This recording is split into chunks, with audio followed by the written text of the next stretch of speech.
All right, and we are live. Hello, everyone, and thank you for joining the ASRA RAPP Podcast today. My name is Ketan Chopra, and I am your host today. For those of you who do not know me yet, I'm finishing my pain fellowship at the University of Michigan in 2 days, and we'll be moving to private practice soon thereafter. Before I begin the podcast, I just want to make a few announcements for ASRA overall and some of the events that we have coming up. On June 30th, we have a peripheral nerve stimulation webinar, and that starts at 7 p.m. on June 30th. It's a live webinar where we can discuss how to use peripheral nerve stimulation as an opioid-sparing technique in acute pain management, which is not really a realm that we consider using it in as of now, but one that we may use more and more in the future as the technology in our field continues to advance. The great thing about it is that it's free for ASRA members, and you can join by going to the ASRA homepage. So be sure to go there and register as soon as you can. The second thing I wanted to talk to you about is an ASRA and ESRA International e-Congress that we're going to be doing on September 19th. It will be 24 hours of virtual interactive content discussing regional anesthesia, acute, chronic pain, really everything that you could think of by the major experts in the field. Whether you're an anesthesiologist, pain physician, or you do a little bit of both, very rarely, I think, do we get an opportunity that we have this much content on one platform at one time. So be sure to register for this on the ASRA website. And the best thing about this is for ASRA members, it's free. So be sure to check it out. So on to today's podcast. So one thing that I wanted to mention before we started this podcast is that I have no financial disclosures or anything like that in relation to the content of this podcast. So I remember exactly 1 year ago today pretty vividly. I was finishing my anesthesia residency and about to start my pain fellowship at the University of Michigan, and I wasn't really sure what to expect. For 3 years, I had really had not limited patient interaction, but in terms of the amount of talking I did, really I only discussed the surgery, the anesthetic plan, and pretty quickly they were off to sleep.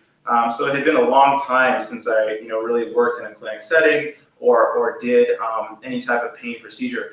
So the goal of today's podcast is to sort of help that version of me from a year ago and answer some of the broader questions that I think the pain fellows coming in might be having.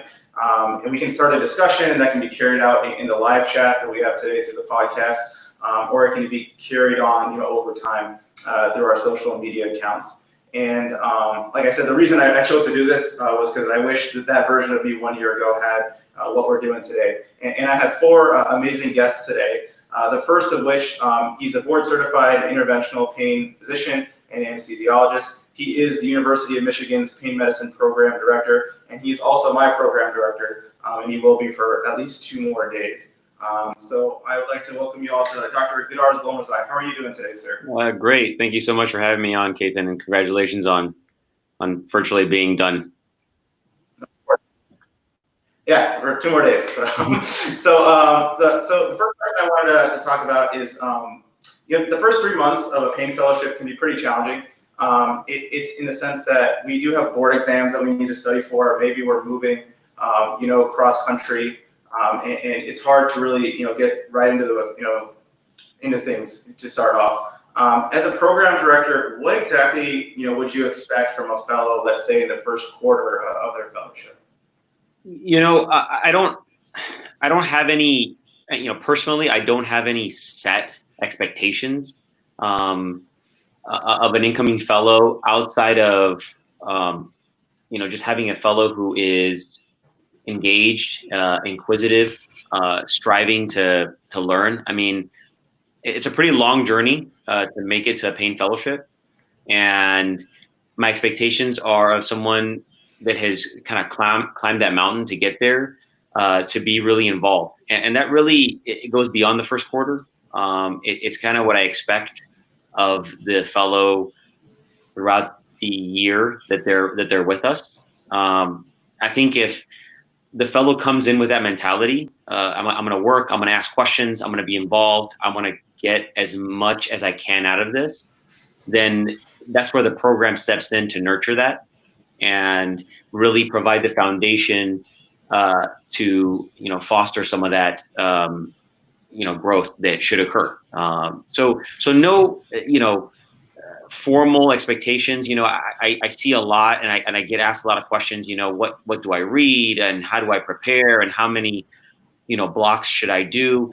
Those are great, and that's important. The education that you have attained up to reaching the fellowship is very important. But that doesn't make or break a fellow having a certain number or reading something. A fellowship to me is all fellows start off equal and grow from there. Yeah, absolutely. I'm glad you said that, because I think the first 3 months for me were just kind of tough. I felt like maybe I wasn't just giving as much as I could. I'm so used to just diving right into the field that I'm in, and it was just tough balancing, studying for anesthesia boards and also trying to learn a field that's kind of quite different than from my field initially. And one of the things that I loved at U of M was being paired up with a mentor from day one. So the way it works with our program is that we're paired up with a mentor on day one, and we get to work with that person on a weekly basis. And so my question to you is, what is your advice to fellows who may not have this type of program in place, and they want to seek a clinical mentor, and how soon should they do that after they start their fellowship? You mentioned that we do have a mentor-mentee program. We believe in that. We think that having that longitudinal one-on-one interaction, is helpful for fellow growth and fellow independence. Moving forward.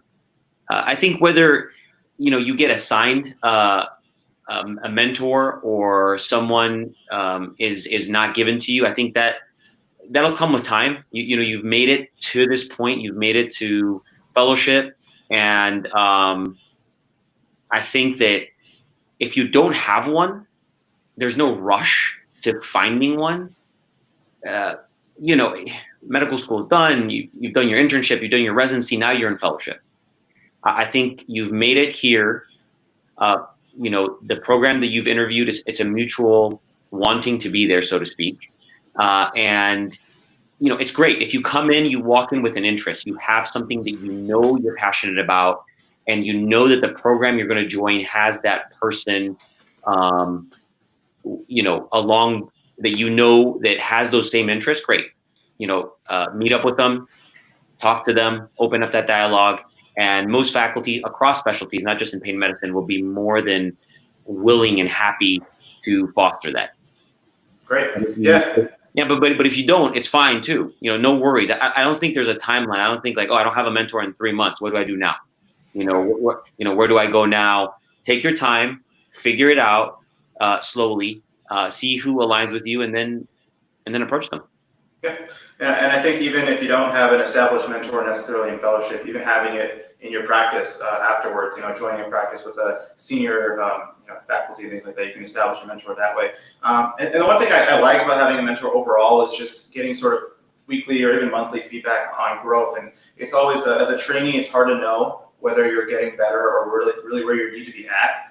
So having that mentor was helpful in that way. Sort of a vague question, but what do you think growth looks like over a year? And more specifically, I'm asking, from day one to day 180 to day 365. How would you characterize kind of growth that you'd want to see in a fellow over the year? So you're absolutely right about having the mentor, and in our program that's critical to the process of having, again, going back to that longitudinal one-on-one interaction to help establish that growth and assess it at quarterly. I mean, however your program does it, quarterly, every 2 months, at the halfway point. Growth is difficult to say. I can't tell you, Kathan, this is what growth is going to look like for this person at this time. I think growth is very individualized. I think we have 8 fellows. I'd love for them to move in unison and uniformly from point A to point B, whatever those, point A to point B is. But it doesn't work that way. And, it's a combination of assessing those fellows, assessing those candidates and seeing how they're doing. We all have, all ACGME, so there's milestones involved, and making sure that the fellow is progressing through the milestones. And I think with that said, it's a two-way contract. The fellowship has the obligation to really find deficiencies if they exist, nurture strengths, and the two-way contract, so to speak, is what I said at the beginning, with the fellow coming in engaged and inquisitive and hardworking to, if a deficiency is picked up, that they strive to improve it and work on it. So it's a two-way back and forth that occurs. But I can't tell you that there is a definite, you're going to get from point A to point B. This is what it's going to look like in each and every single person.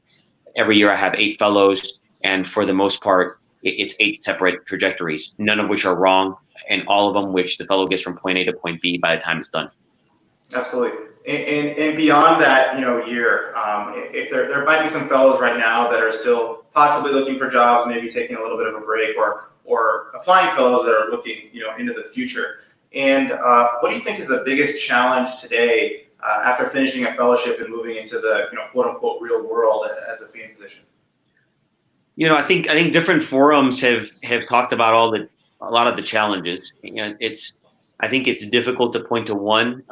In the short term, you just look at the world, and it's easy to see how there are various different things going on, different forces that are happening right now that affect, not just pain medicine, but medicine. And I think, we're not in a vacuum. And I don't know specifically how that's going to turn out, how that's going to go. And what I would say longer term, I think as a profession, as a field, it's up to us to really look at our own specialty and continue to prove and demonstrate that, through thoughtful science and clinical data, that we are, providing unique value to the healthcare systems that we're a part of, that we're providing value to the communities that we're involved in, the consultants that ask for our help, and the patients that we serve. So it's kind of a combination of both, and all those things at the same time.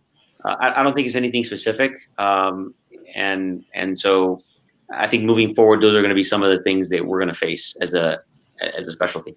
Yeah, just demonstrating value and being a good consultant, I think, is really the best thing that we can say in a time it's pretty uncertain. I think for every sort of field of medicine. Thank you so much for taking the time to be with me today, Dr. Gomezai, and my pleasure. Have a wonderful rest of the night. Okay. It's my pleasure. Thank you so much, Keithan. Of course. All right. My next guest will be Dr. Shravani Derbakala. She is a board-certified interventional pain physician and anesthesiologist. She joined the faculty of the Johns Hopkins School of Medicine in 2017, where she previously served as the Director of Medical Education for the Pain Treatment Center and the Program Director of the Multidisciplinary Pain Fellowship. She is the current course director of the School of Medicine Pain course. She created and produced a really awesome neuromodulation video curriculum called Pain Rounds, which you can find at painrounds.org. And she has also been featured on NPR for her education innovation, and was recently recognized by BMJ Rapp for her International Women's Day. Dr. Derbakala, thank you so much for taking the time to join me. How are you doing today? Good. How are you, Keithan? Thanks for having me. Good. Of course. Why don't you tell me a little bit more about Pain Rounds? It was something that I heard about a few months ago, right when sort of the quarantine hit, and when I was, we were sort of forced inwards and indoors. It was like the perfect thing for me to be indoors and have this type of curriculum online. So tell me a little bit more about it. What motivated you to do it? What it is, and how can we access it? Great to hear that you were able to use it and that you benefited from it, first of all. And second, Pain Rounds is a digital neuromodulation curriculum. So the idea is for the video sessions to be truly interactive. They are sort of fun. They have cadaver lab demonstrations. They have games. there are some interviews that are a little bit more dense. Those are kind of like in the beginning in the fundamental section, but there are also a lot of really fun elements to the curriculum. It's set kind of like a late night type of thing. Like you can see it's set in a studio setting. And I think it's a fun way to really learn the material. What's cool is you get to hear from all of the experts from around the country, or many of them at least, and they were all really excited to come to Hopkins and do this for all of you guys to benefit from, which was super cool of everyone who came all the way up to Hopkins, like on their free time to do this, and to really provide all this awesome expert knowledge for everyone to benefit from. So it's a free curriculum. It's online. You just have to register at painrounds.org. And I've currently kind of stopped giving access for now for the next few weeks because I'm just editing some changes from the last year based on feedback. And it should be up and ready to go again, in another 2 weeks or so, right in time for the beginning of your fellowship. The idea being, you could watch this maybe right before you get into the OR or as you're getting into your first cases and get a really strong foundation. I was lucky to be able to pilot it on last year's class, but they were at the end of their training, which was good and bad, because they were able to benefit from it, but bad because they probably weren't able to benefit from it soon enough, right? But I think it's a really great thing for you guys. Yeah, it was really awesome. I mean, we had Dr. Peterson, Dr. Deere, Dr. Chow, Dr. Lee. I mean, it was like an all-star lineup, all kind of in one platform. So that was really awesome. One of the things that you also did, you hosted a pain didactics course at Hopkins, where you did a 21 hours of mandatory pain didactics for the first year medical students, which I think is amazing because I got 0 hours in medical school. And that's not really a slight to my medical school. I just think that the way we thought of pain, 3-4 years ago versus now is vastly different. What do you think the future of education in our field is moving forward for fellows who maybe want to get into academics and maybe be a part of a place like Hopkins and be maybe the next Dr. D and create the next pain rounds? Yeah, I mean, I think, academics is super promising. I mean, there's only so many places in the world that you can really impact the next generation, right? So to impact fellows every year is very awesome. But I wanted to take that further and impact medical students, particularly in terms of chasing the opioid crisis. So why chase it, at the end of training and then practicing physicians without chasing it really getting to it right at the beginning of training. And that was the idea behind this 21 hours of pain education. The medical school was amazing and actually built this time into the curriculum as a mandatory class for every first year medical student. So that was awesome. And it has a test and, it's a typical class, if you will. So that was pretty cool. I think what's great about academics is the future of this field, it's constantly evolving, right? So this field is only about 40 years old. And it's growing and changing all the time. So there's a new device out there all the time. There's a new study about it, an existing device. There's so much to learn. And if you're interested in research and growing the field, there's tremendous potential for that. And academic centers certainly can facilitate. I know University of Michigan has amazing opportunities. Hopkins certainly has research opportunities, and many places around the country. It's a great time to get involved in research. And I think that is a special thing about being in an academic setting, is really being able to change the way people think and the way that people view this field, and to make an impact that sort of transcends, the patients you see every single day. Yeah, absolutely. I think that's the one constant you hear about everyone in our field, is that the field is growing. There's no stagnation at all right now. We're truly on the ascent in terms of the things that we're using and developing for our patients. But like all other fields, I think our field was impacted by obviously COVID-19. And I think we're starting to see this shift where education becomes more virtual and webinar based by necessity. And it's something that I don't think will go away, because I think there are some positives to it. And it's something that I think we'll continue to do into the future, even as face-to-face events become normal again.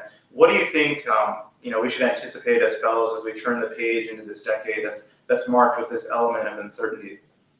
Well, I think, just keep in mind that although it's, maybe a little bit more of the difficult time to learn things, the field is just ever growing and ever changing. And it doesn't mean that like when you get out into practice, COVID's going to be over, and the demand is going to pick up again. It's already picking up, like many academic centers at least are doing cases and doing procedures, but we've also sort of found ways to navigate around this. So for instance, I'm currently working on virtual reality based simulation training for spinal cord stimulation and different procedures. There's pain rounds, which we've already talked about. There are these there's, webinars, and the societies have really put together additional training opportunities in the context of COVID. So there are all these additional things that are available to you guys, and people have made this extra effort because of COVID to transition things to online learning and virtual journal clubs. And one thing that was very different this year was the amount of multi-institutional collaboration, which I think is a big change from the past. Not that we didn't have it before, but certainly not to this extent.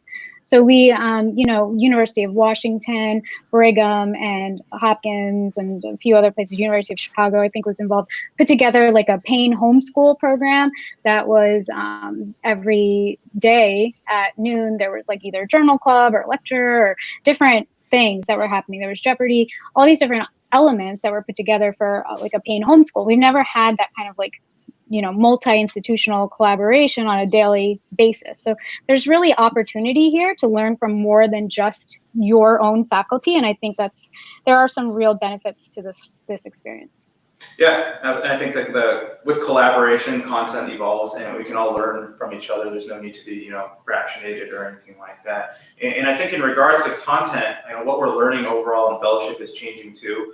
There have been so many advances in neuromodulation and all these various different procedures that are out there in the field. And it's more like addition by addition, in the sense that it's not replacing anything else. It's just being added in. And but some institutions might not necessarily have the cases or the resources to offer maybe as many cases as a particular fellow would want. What do you tell the fellow that may not have as many of those opportunities in their fellowship, and what can they do beyond fellowship to try to achieve some of those goals and do the things that they want to do? That's a great question. So I think one of the reasons I made pain rounds was on.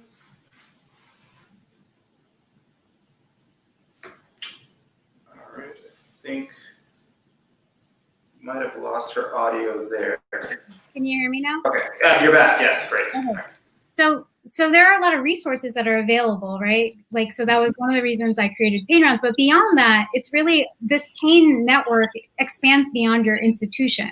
And there are people that you might meet at meetings or, at various events who would be very happy to mentor you through procedures that you don't know how to do or take you under their wing. Some people offer like an ability for you to go to their practice even and watch them and learn from them. There are cadaver lab training opportunities that extend beyond fellowship. So there are still a lot of opportunities. So if you don't have that network at your institution, then look outside of your institution and try to get that experience, because it is there. You just have to seek it out. Great. Yeah, and I think the collaboration between a lot of different universities and organizations can help with that too. There's more pooled resources, I think, and overall, like you discussed earlier, I think we've done a really good job of coming together. I think over the past few months, especially, I think it's kind of ironic that it took sort of forced separation to really bring us, I think, closer together as a field. And one of the mediums that I think has helped us sort of grow all together has been Twitter, which you yourself are quite active on. And networking in general, I think I've learned is quite important in this field. What's your advice in regards to networking within the field, whether it be Twitter or some other medium or platform, in an age where we might not be able to be, face-to-face for some time? I think it's amazing because it personalizes people, right? So if you watch like pain rounds, you might not feel comfortable emailing me a question. But if we connect on Twitter, you can just drop me a message in my inbox. And that was actually like how I met Susie Moschler and some really awesome people in this field, is just through Twitter. That's how I got a hold of you, by the way. So yeah. So that's a great way to communicate with people. And it's also like less intense than an email. So if you see someone at a meeting, you can just like message them on Twitter, include them on your post, and all of a sudden they remember who you are and you're keeping that connection going. And that is one way to really expand your network. Other than that, I would say don't be afraid to, they teach us like in all of these classes that we get, leadership classes, etc. Self-promotion is important, right? Everyone needs to know what you're doing. And the reasons why, and it feels strange at first, it really does, but it's important to tell everyone what you're doing, because when an opportunity comes around, someone should know to think of you. and if they know what you're interested in and they know what you're doing, then when that opportunity rolls around, someone will know to pick up the phone and call you and say, hey, you like, spinal cord stimulation. I see you tweet about it all the time. You've posted journal clubs on it on Twitter or whatever. And so you would be a great person to participate in this project. And so that's a way for you to, so don't think about it as self-promotion on Twitter or social media. Think about it as a way to increase your network, increase your net worth, and show everyone what your interests are so that they can think of you. Fantastic. Amazing advice. That's the way I've been trying to use it. Initially, I was kind of hesitant. I just didn't want to come off as self-promotion in a way, but I think in a way it's good to do that. You want to promote yourself, you want to sell yourself, and that way you can meet more people. Like I got to talk to Dr. D live over on a podcast. So thank you so much for taking the time to speak with me today. I really appreciate it. It was a pleasure finally getting to meet you. Thanks, Keaton. Great questions. Of course. Take care. Great. So my next guest is the Division Chief of Pain Medicine and the Program Director at the University of Kansas, and also the President of ASPN, which is the American Society of Pain and Neuroscience. Thank you so much for joining the podcast today, Dr. Dawood Syed. How are you doing today? I'm good, Keaton. Thanks for having me on. Congratulations. Can you hear me okay? Great. Of course. No, thank you. Okay. Yes, I can hear you great. Thank you so much. So coming into fellowship, I didn't realize, how many pain societies are out there. And sometimes I wasn't really sure, what the difference between some of them were, or if I should be joining one over the other, or if that even matters and I should just join them all. It was just kind of a little bit of confusion for me. And I guess for the new fellows, they're probably going to feel the same way. Anytime you're overloaded with resources, it's hard to know kind of how to sift through all of it. What's your sort of general advice for fellows in terms of what to look for when joining a society, an organization, or anything of that sort of thing? Yeah, I think that's a great question. I think it's a question that comes up every year. When I was sitting in your position about 10 years ago, about to join, my first attending position, and you want to decide, which societies you're going to pursue membership with, because there's a cost to them, and there's quite a few of them out there now. So I think you really need to look internally to see kind of what you're looking for in a society. All of the societies do a tremendous job, and they all have their own strengths. But I think as you start to look at the offerings and the faculty and kind of the scientific tracks of certain specific societies, you'll start to see which ones kind of click with your interests and what can bring you the most value for what you're looking for in a society.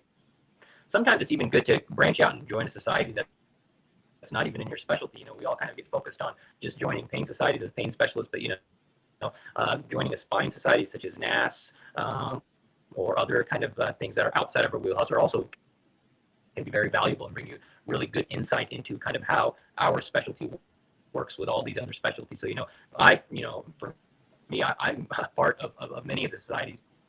Faculty at ASRA. Come to the annual meeting almost every year and teach the courses and give lectures. But I've also done the same thing at ASIP and ASA in the past, as well as ASPN. And I think it's really good, as in NANS, of course. But as you start to look, that's going to be a personal decision. If you're an academic, so you may have different types of interests. So that may be where you find yourself with the society as you move forward. Or you may be just like, hey, I just want to learn the latest and greatest of innovation and technology, and I want to go to a really strong clinically based society, and there's a few of those out there. I want to learn just about neuromodulation, etc. So I think there's really no right or wrong answer with that. I think at the resident and fellow stage, I would take advantage of all of them. They usually have very nominal fees or free membership for residents and fellows, and see, you can use that time as a trial period to see when you really have to write a check out of your own account, which one really kind of offers you the best fit. Great. And I think with that question sort of in mind, there are a lot of not just societies and organizations, but there's a lot of industry in our field offering different labs and opportunities and things like that. And personally, for me, it was sort of hard to tell if I was being sold something, or if I was going to learn versus being told something is better than the other. And they're pretty big time commitments. They're sometimes far away. You have to take a flight, and it's hard to know what to really take from those. They're all educational and great, but I just wasn't sure which ones to go to or whatnot, because everyone sort of telling me one thing versus the other. What advice do you have for fellows, I guess, generally as they try to navigate the industry? Well, sure. So your first kind of deep feeling where they're trying to sell you something, the answer is absolutely yes. They are trying to sell you something. These are for-profit companies that are training you in a specific skill set. So there obviously are going to be some financial motivating factors. They see residents and fellows as future potential customers, but that does not necessarily mean that it's a bad thing. I think as a fellow, as someone that has a high level of training and understanding of data, you should go to these courses and you can make your own judgment. I think typically the faculty at most of these industry sponsored courses are really the top names in the field. They really recruit to really high level physicians that are involved in research and very reputable people. So even if the industry slant on there may seem commercial to you, you will typically get really good interactions with the faculty members there that will be very honest and true and to the point. And these people are really there in faculty. I teach for a number of these, and I think for me, my biggest motivation to do it is that I get access to more than just my own fellows. I interact with fellows from across the country in these types of courses, and I'm able to kind of give them, my kind of 10,000 view of the field, or if it's spinal cord stimulation, some little intricacies that I like to do that they may not see in their fellowship. I like to bend the stylet this way, or I use this type of needle. So I think they're very valuable. Typically, the time commitment is there, but usually you're going to not have a little out-of-pocket expense as a fellow. They usually cover your travel and all the other necessary expenses.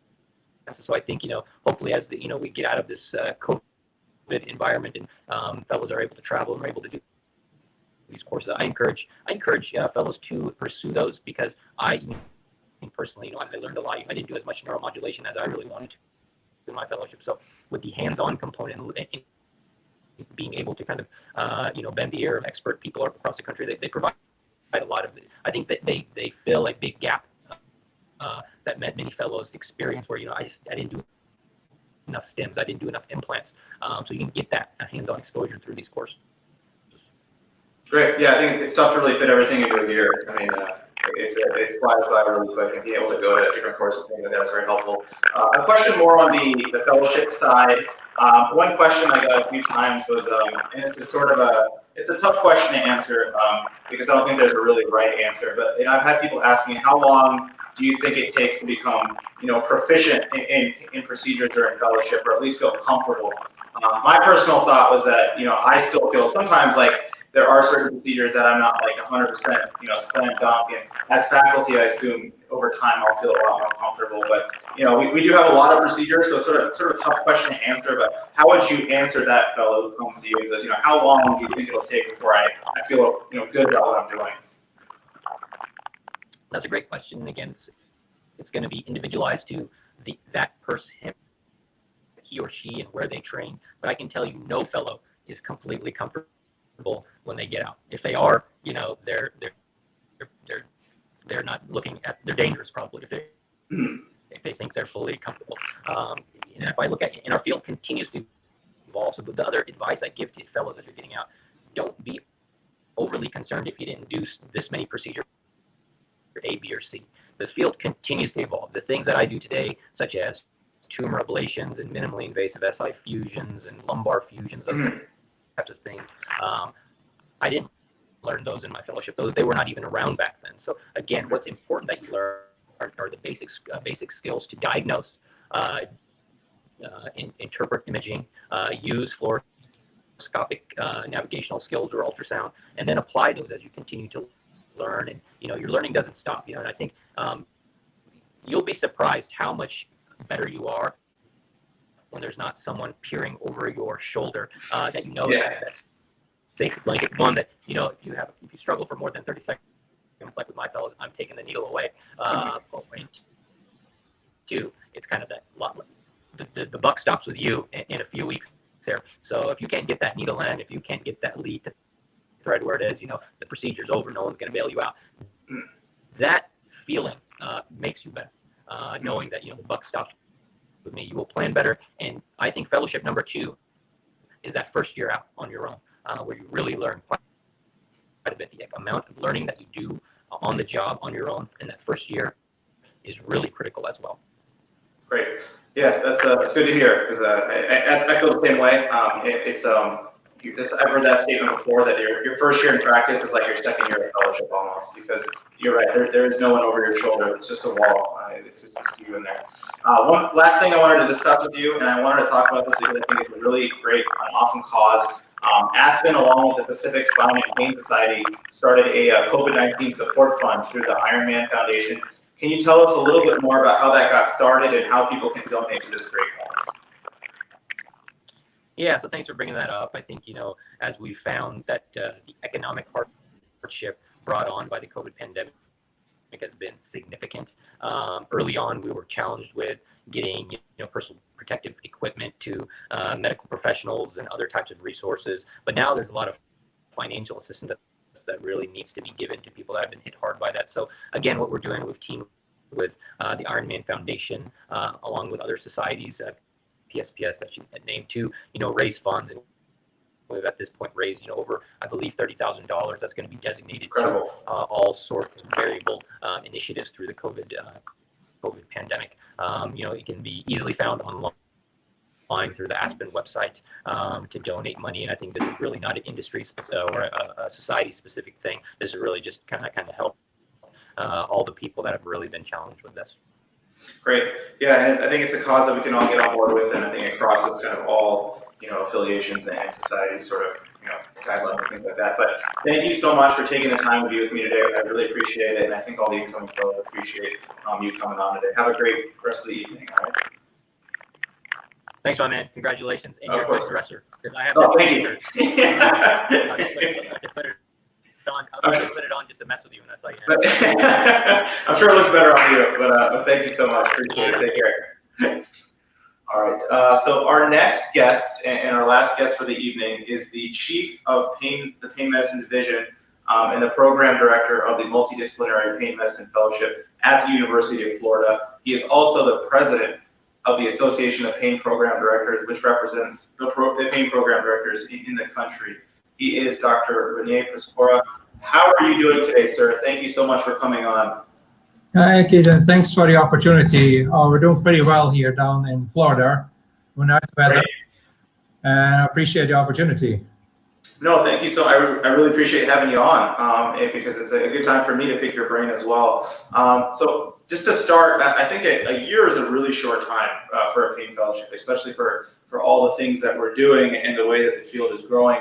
And you even talk about it on the University of Florida website. You have a video there that you talk about how things are evolving specialty, and I think it's growing so fast. Like I said, it's tougher to fit everything into one year. How do you, a fellow talks to you, how do you take the most advantage of this year and maximize your opportunities during the 1 year that we have? I mean, that's a very good question, and I think even in my class we struggled with that, and the current fellows will be struggling with that, or it is a concern. My advice basically is not to, stress out too much about it. Yes, it's a very busy year. Again, you're going to get your primary certification. You're going to look for a job. You may relocate, and then you're going to learn pain medicine and all those things. One advice, I think, what I can give the incoming fellows is to listen to yourself, where you want to see yourself, where you want to start off in which practice, what type of practice you want to do, which locations, where you want to be in 5 years. And sometimes it's quite helpful, you already know when you match to which program to reach out to the current fellows or the graduating fellows, by the end of the academic year, and to see, how are things going with the program. Let's be fair, what are the strengths, what are the weaknesses, and if there are weaknesses, and again, every program has weaknesses because nobody can teach everything in that 1 year. Reach out how the program addresses those call it weaknesses or perceived weaknesses. So that's one opportunity, and then you can always come in a positive mood and say, okay, I know what to expect, and we also frequently rely on the fellows coming in and stimulating us, and making things better, or making the next step of the next procedure. I think as the president of the Pain Program Directors Association, I can tell you that all the programs deliver a fantastic product. Is everybody happy with how it is done and what experience you get? The answer is no. That's just the nature of it, And however, if you look about, for example, and we're going to later on discussion points and your experience with certain procedures, I think the bottom line is you can make a patient assessment, that you can make a diagnosis, that you find the right patient for the right procedure. And again, let's say you don't learn certain procedures, let's say a disc procedure. However, you know anatomy, you know how fluoroscopic guidance, you know how to place a needle in this structure. So even if you feel you haven't had a lot of exposure in your fellowship, you know how to, I would say, just adjust the needle half an inch to another target and can place it in there. So that's one aspect to look at it. It doesn't necessarily mean per se you have to have done everything, every pain procedure. Nobody has done it. Actually, nobody's actually practicing that. I think most, or even in private practice, academic medicine, we all have a certain focus, not practicing everything. So take that stress out. Don't go into your fellowship and already stressing out, oh my God, they don't have enough stimulators, or COVID-19 will limit my exposure. That will not be the case. And again, it's the bottom line, the experience you're going to get, the good foundation, and on which you can expand on interventions where you felt you haven't gotten enough in your fellowship, or let's say the new ones coming down out of the research pipelines. So I think have a positive approach, talk to the current fellows, what's going on, listen to yourself where you want to be, and look what are the strengths, what are the rotations that the program you matched into. Great. Yeah, I think that's been kind of the common theme. Learn the core things, anatomy, imaging, diagnosis, driving the needle, and then everything kind of expands upon that, especially when you're in faculty. And speaking about more about how, it's a year fellowship, you're not going to fit everything in, but I think as a trainee, I've always, we all hear about research and getting involved with research and things of that nature. We all like doing it while we're in training because we have some more resources and access and things like that. What is your advice to how we should devote our time to research in a year that we're also trying to be as clinically and procedurally sound as we can? Yeah. So, of course, the fellowship programs are all academic programs, so we want you guys to do research, to get us to the next level, to stimulate us, to keep the specialty going, to make us valuable to our patient and healthcare and the society. That's one aspect. Now, we want to have a realistic approach, like I said, is a one-year fellowship. So I would say what counts first is being a solid pain physician, being a solid clinician. Once you have achieved that, and you're going to achieve that in 1 year fellowship, then it's reasonable, to participate in a research which is established at your fellowship programs. And there are variations, to be fair. Some have maybe basic research, some have more clinical research, some have more, some have less, some may have none, and you just make the basic requirements, for the ACGME requirements. So again, I would say I would reach out at your program, what's there, what's available, but also listen to yourself. So you want to know what you need to make for the requirements. You want to know, you want to be an academician, you want to be a good community pain physician. And again, they have a solid skill, they're needed. And actually, you can do research in your private practice. You don't need to be in a big academic center. So listen to yourself, what do you want to do, and also what you want to invest. And then also talk to your program, communicate with your program. Again, if you know when you're matched, is a good idea, not like the last month of the fellowship, you want to do research, that's too late. If you want to do more detailed research, IRBs or lab research, or you want to take time off during your fellowship, my advice is talk to your program early on, as soon as you match, you think that's the idea, or get an idea what is available at the program.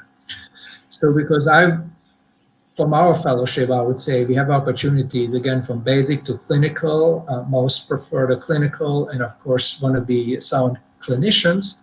so that fits well. I think that's the first step, being realistic. Of course, I can say I want to have everybody NIH funded. Now, of course, you would question my medical faculty if you say I would expect that.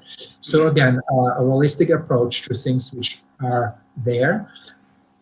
What I want the fellows to take out is that research, the question or scholarly activity or education of the community, of the referring physicians, didn't finish after with the fellowship. So when you go on in your practice later on, let's say being an academic center or in a private world, think about doing research, and research can have various aspects. You can cooperate with the industry, you can do your own protocols, you can look at your own outcomes, you can submit those abstracts to the meetings, to the annual meetings, to stay in exchange and in those are all the options you have. You can submit grants. Again, you don't need to be in an academic center. So, and also, again, it's not pure research, but again, I call it, you want to educate to see that you can get your community physicians, your expertise, you say what you can bring in, and how you can train all your patients, what's there. What are the new options? What are the non-opiate options to treat chronic intractable pain? For example, like spinal cord stimulation. But again, you're the expert, so you need to go out and you need to disseminate that information. Same as what you do with research. When you have a new finding. Great. Yeah, and I think a lot of our academic programs have research coordinators too. So just getting in touch with them early, I would recommend early. Just at least give them a shout, because if you wait till December, you have 6 months left, and then you might not be able to get the ball rolling on something.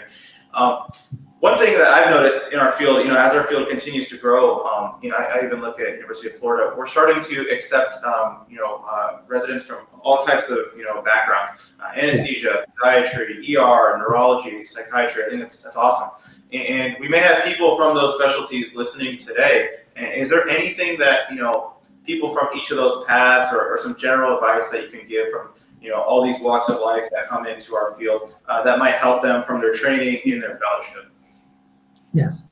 So I think the good news is that pain medicine is expanding, the primary specialties to get access. And again, if you go in a pain medicine fellowship, you want to get their certificate, ACGME, I think that's for your future very important.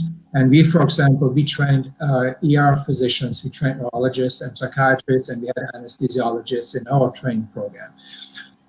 What I would advise, the first question is, again, is the soul searching, why you want to become a pain medicine physician. That's for everybody, not for I call it the classical specialties like physical medicine, rehabilitation, and anesthesiology. But it's for everybody who wants to do a subspecialty training, why you want to do it, how can your primary specialty help you with that, what are the obstacles down the road, and let's be fair, if you come from the more other specialties such as ER medicine or neurology, it's maybe harder to get into an accredited training program. But again, the first thing is, from an applicant perspective, is to really think and reach out and do your research, your own one, why you want to become a pain medicine physician. Maybe it comes because you're an ER physician, you see, for example, the problems of opioid crisis and recurrent pain coming in, not taken care of. And you can say how your experience in a primary specialty might reflect in a pain medicine fellowship, or maybe as a pain medicine fellowship might be quite different than what you're thinking. So that's the one aspect, why you want to do it. Then if you're not sure, like with any sub-specialization, reach out to the guys who are doing it, or the guys who are in training for it. There are training programs, again, with the APPD, if you go via ASRA, we can connect you, and there are no stupid questions. So that's my credo. There are no stupid questions. You can say, why did you do pain medicine? How does the training look like? So you're not going to be surprised when you're later on in training, and then you have that experience where you think, okay, that wasn't what I was looking for. So do your soul search, reach out, talk to your private practitioners, talk to them, even if you're thinking about other specializations, talk to them while they're doing it. Look what their clinical life looks like, so that you can make a solid decision if you want to proceed to a pain medicine fellowship. Yeah, great. And I'm glad you mentioned that. Go ahead. Sorry. So that's what I'm saying. Reach out, because the first aspect is, I cannot convince you to do pain medicine. You know, I can tell you the pros and cons, the problems, the good things, the long tunnel, the end at the light of the tunnel after 10 years of training. I can tell you all that and probably where the future is going. But you need to make your own decision if this is a specialty which is for you. So that's the first. Again, you can help. There's several ways to look at it. I would say reach out, talk to the ones who are doing it, the ones who did it and no longer doing it or failed on it. It sounds negative, who made a different decision to move on. So get all those different aspects in, and then look to yourself. Where do you see yourself? What do you want to practice? And then if you say pain medicine is something for you, you go for it. Great. And I'm glad you mentioned that, ASRA, we have a great network of people. And if you are a member of ASRA or even thinking about it, just contact one of us and we can put you in touch with someone who can really provide some of that mentorship that I think we talked about, earlier on in the podcast. And then one last question I wanted to ask, because I remember on July 5th, I was already hearing about, hey, have you started looking for jobs? And I was like, oh my gosh, I just started and now I have to think about jobs. If you could just briefly touch on it, when should you start looking for jobs? Is it never too early? How do you feel about that overall? I don't know. I think I started off this podcast by saying don't raise the stress level too high too soon. Just don't make people nervous. I would say, well, of course, as early as possible. If you start July 5th, you're too late in the game. No, take the stress out. Really take the stress out. I would say, of course, the sooner, the better. And the one aspect is when you're doing your soul finding to become a paying physician, maybe you have an opportunity to attend some of the meetings, some of the local meetings, some society local meetings, the big national meetings, ASRA, ASA, spine. And then connect with the providers. Make your decision which geographic area you're going to practice, if you're free or if you pretty pinned down, let's say for families, and reach out to the providers, to the groups there, the academic centers there, and say, okay, I'm interested, can we get, the communication going, I'll be graduating then and then. Can I be considered, are you expanding your practice? So that's my approach. So I probably would not wait till, I would do it very early on in the fellowship, probably in fall. Again, I think most of us have to do the primary certification in, August, I think for most of us, July till September. Once they have done that, that also means you're settling in your fellowship, you're settling in a new location. I think then you start looking what we call for jobs. And you may be looking and you may get an answer only late in spring and you're getting pretty nervous. Again, that's quite possible. So again, start looking. I would say the earlier is the better, but have a realistic approach. Feel free to reach out, talk to your program, talk to your alumni where they were going to, the big societies, including ASRA, they have networks, they can help with placements. So those are all the aspects what you can use. And again, if you are pretty tied down in a local geographical area, which is also in high demand, of course, the sooner the better. And a lot of times it goes via, I say, personal connections, that's still how it is. So reach out, get a list, work with your program, we want you to be successful, for example, so we're happy to help what we can do. So that's my advice regarding job placements. Fantastic. Well, thank you so much for calming, I think, a lot of people's nerves and telling people not to stress out too much as they start their fellowship. It was a pleasure and an honor having you on. Thank you so much for taking the time to talk to all of us today. Thank you for the opportunity. All right. Take care. Have a great night. Great. So one last thing. I know we're coming on an hour here, and I just wanted to kind of rapid fire a few things as a fellow that I think I can discuss. About to finish my fellowship. I think one of the best pieces of advice one of my attendings, Dr. Srinivas Shivori, gave me was think of your fellowship as not even 9 months. Think of it as maybe even 8 months, and not to stress you out too much, but I just want to give you some perspective. Because the first 2 months or so are going to be kind of really tough to dive into the field because you might be studying for boards, you might have just moved from another state or something like that. The final month, you might be moving to another state for your job, and then you have a month of vacation. So you really only have like 8 or 9 months to kind of get everything in. And one of the things that I recommend is creating sort of quarterly goals for yourself. And these goals can be designed based on your fellowship curriculum. For example, if you want to focus on lumbar for 2 months, and then cervical, and thoracic, and stim, something like that, just to give yourself some structure. Because I think in fellowship, the days can be somewhat random in a way. You might be doing a cervical RFA followed by a stim followed by a hip, and there's really not a whole lot of synergy in those procedures outside of needle manipulation and things like that. So creating some type of structure for yourself, I think, is very important.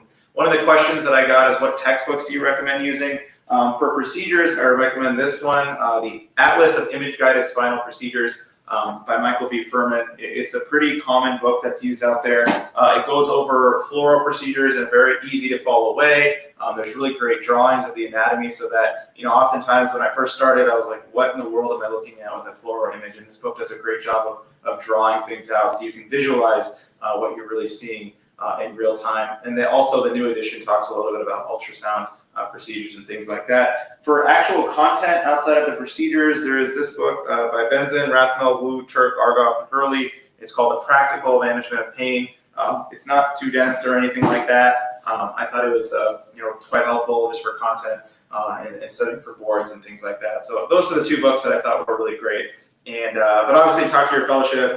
They probably have some books that they might recommend. And I don't think there's really a wrong answer when coming to that. Last question I wanted to go over is, what is a typical day like? A typical day, at least when you're in procedures, and even in clinic, for me, starts the day before. It's almost like when you're in anesthesia, you always look up your cases the day before and be prepared. You want to know what the procedure the patient's getting, why are they getting it, what does their imaging look like, and what was used in the last procedure if they had it before. The last thing you want to do is start the procedure and insert a needle that's too short when you should have known they should have had a longer needle for the procedure.